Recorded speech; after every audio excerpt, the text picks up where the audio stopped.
देखिए 16 finance commission government of India Punjab की visit पे था। पंजाब में आया हुआ था। 21 जुलाई से लेके आज तक उनकी विजिट थी और आज उनको हमने विदा किया है। तो हमने पंजाब में पिछले 15-20 साल में पंजाब का आर्थिक, पंजाब का इकोनॉमिक बेस क्या रहा है, पंजाब ने कैसे ग्रोथ की है और पंजाब में कैसे डट बढ़ा है, इसकी पूरी तस्वीर है उनके सामने रखी है। तो हमने जो डिविजिबल पूल में सेंट्रल टैक्सेस से हमारा हिस्सा बनता है कि उसको ज्यादा से ज्यादा कैसे पंजाब को मिले, इसका पूरा एक मेमोरेंडम जो है वो finance commission government of India के सामने रखा और उसका इंडस्ट्री का पैकेज के लिए रखा और दूसरा पंजाब के फार्मर के लिए, स्टबल बर्निंग के लिए, ये सभी बातें जो है वो कमीशन के सामने रखी और टोटल हमने 1,32,000 करोड़ का 5 साल का डिविजिबल पूल में हमने अपना हिस्सा मांगा है ताकि वो पंजाब को मिले। और इसमें हमने पॉपुलेशन बेस्ड,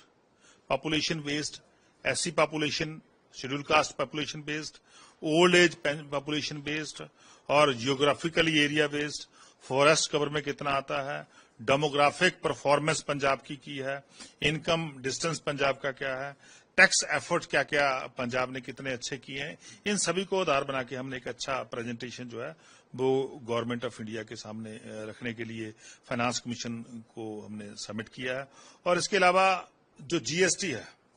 जीएसटी regime आने के बाद 2017 के बाद पंजाब की इकोनॉमी को कैसे उसने बुरी तरह प्रभावित किया, कैसे पंजाब की आर्थिकता को उन्होंने सट मारी, तो उसके लिए भी हमने उनको बोला है कि इस पे भी हमारा हिस्सा बढ़ाया जाए ज्यादा। बल्कि ये तो बात चलो जीएसटी काउंसिल की भी है, पर लेकिन हमने फाइनेंस कमीशन को लिखा है कि जेकर पंजाब में पुरानी जो जीएसटी से पहले की रजीम सी बैट की वो चलती तो पंजाब इस साल लगभग 45,000 करोड़ रुपया पंजाब को टैक्सेस का आता बैट रजीम के। तो अब जीएसटी रजीम में कितना आ रहा है, वन टैक्स वन नेशन में कितना आ रहा है, 25,000 करोड़ रुपया हमने 25 या 750 करोड़ का हमने एस्टिमेट किया है। तो मैं समझता हूं कम से कम 20,000 करोड़ का डिफरेंस इसी साल में आ रहा है। ये फाइनेंस कमीशन की जो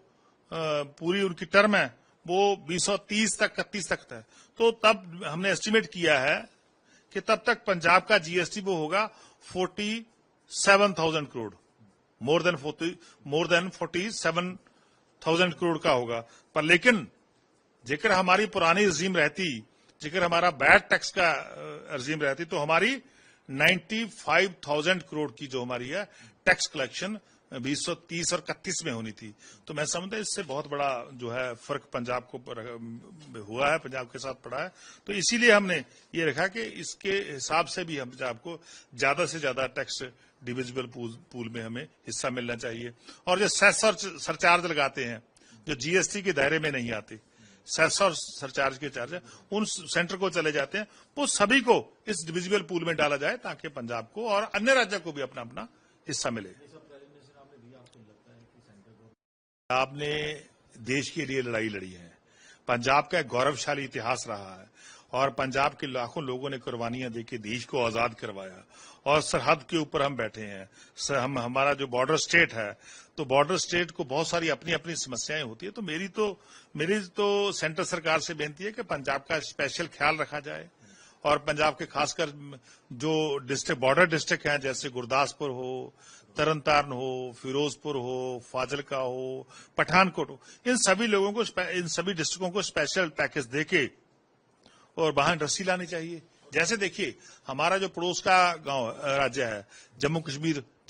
हिमाचल को उनको स्पेशल पैकेज दे दिया, तो उनके जो उन स्टेटों के पंजाब से लगते डिस्ट्रिक्ट है, कठुआ है, बद्दी है, उनको स्पेशल में जाके देख रही है 10 साल में वहां पे कितनी प्रोग्रेस हो चुकी है, कितनी वहां डेवलपमेंट हो चुकी है, इंडस्ट्री कितनी पंजाब से प्लान करके वहां चली, क्योंकि वहां पे टैक्सेस की छूट थी। तो हमारा भी यही रिक्वेस्ट है कि पंजाब भी एक बॉर्डर स्टेट है और पंजाब ने तो सेंटर पूल में जो हमारा सेंटर अन्न भंडार है, ठीक है, फूडबॉल में भी हमने तो पंजाब ने बहुत सारा हिस्सा पाया और आज भी पा रहे हैं। तो इसीलिए पंजाब का ख्याल रखा जाए। देखिए पंजाब को पिछले लगभग 11 साल से 11 ईयर से पंजाब के साथ लगातार धोखा भारतीय जनता पार्टी की सरकार कर रही है और हमें कुछ नहीं मिल रहा। आज देश के फार्मर को, पंजाब के फार्मर को भी कुछ नहीं मिला, पंजाब की इंडस्ट्री को, पंजाब की एमएसएमई को कुछ भी मैं समझता इस बजट में नहीं मिला। इस बजट ने पंजाब को बुरी तरह निराश किया है। देखिए, आज मैं ऑनरेबल सुप्रीम कोर्ट का धन्यवाद भी करना चाहता हूं कि उन्होंने बहुत अच्छा फैसला किया है कि सभी सरकारें जो हैं वो किसान की बात को बैठ के सुने और अब सेंटर सरकार मैं समझता हूं कब वो कमेटी बनाती है तो कमेटी जल्द से जल्द बने और फार्मर की, किसान की बात को सुन के उसका समाधान करना चाहिए। देश का किसान कोई प्रोटेस्ट नहीं करना चाहता, देश का किसान अपनी मांगों के लिए बैठा है, तो उनकी जो जितनी भी जायज मांगे हैं उनके ऊपर विचार बटांदरा तुरंत होना चाहिए।